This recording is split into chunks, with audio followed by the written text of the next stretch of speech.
History tells us that when people fled a country due to tragedy, it was women and children first. When invading a country, it's young, strong men first, ready to conquer. Yet here, as the left-wing media calls them, are the so-called asylum seekers pouring into our country by the hundreds of thousands every single month. Most of them, as you see right there, are young men of military age from all over the world.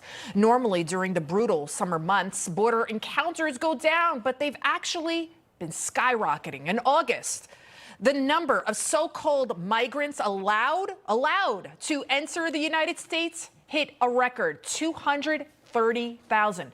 Federal data shows that due to backlogged immigration courts, it now takes years to reach a decision on whether or not a person's asylum claim is granted, and the process rarely ends in deportation. That's why this 250,000 people entering our country every single month is just the beginning of this invasion. Yes, I said it. It's an invasion. New York City is so woefully unprepared for this influx of 21,000 migrant children flooding the education system, which is nothing compared to border towns, that schools had to turn students away at the door on the first day of school.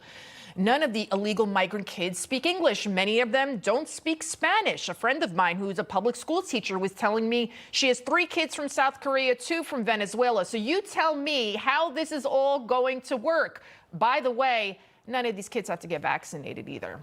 New York City Mayor Adams says it's going to cost the city $5 billion, with a B, dollars for just 1 year to take care of all of these illegals. And who does he blame for this border chaos, this illegal alien crisis? Well, the Democrats' favorite boogeyman of all time, President Donald Trump.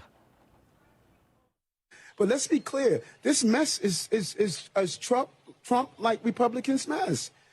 Real immigration reform. You know, I'm hearing those who coming out saying Eric is right, Eric is right. But don't pick half of what you say I'm right on. Pick the other half. That Trump Republicans created this mess.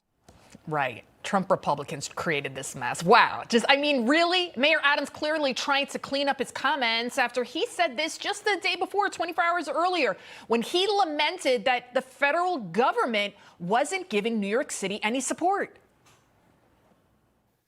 Never in my life have I had a problem that I did not see an ending to. I don't see an ending to this.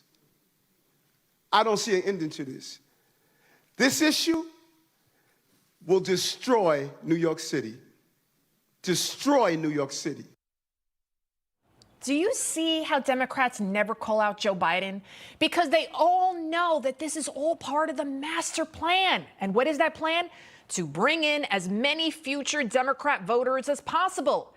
Here's why. Look at this. In New York City, the city council passed a law in 2021, which is currently being challenged, by the way, that would allow non-citizens to vote in local elections. So all of these illegals would need to vote is a work authorization, which is something Democrats are now desperately seeking for them. You see, they're looking at the long game. So how long before this happens all across the country? Because people don't understand what's happening here in New York. They're going to spread it all over. And do you really think it'll just stop at local elections? Is this all a coincidence? If you're thinking, well, thank God, New York City and all Democrat cities, they deserve this. They want it to be sanctuary cities, then have at it. Well, have you seen Chicago's airport lately? It now looks like a third world country with illegals sleeping everywhere.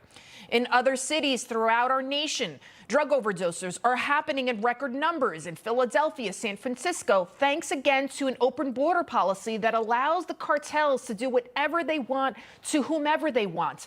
And while you're breathing a sigh of relief that you don't live in any of these Democrat-run hellholes, don't hold your breath, because again, this chaos could be coming to a neighborhood near you.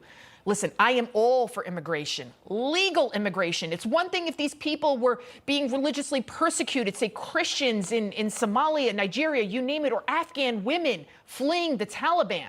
No. Federal data shows us that almost all of these so-called asylum seekers will not qualify for asylum status.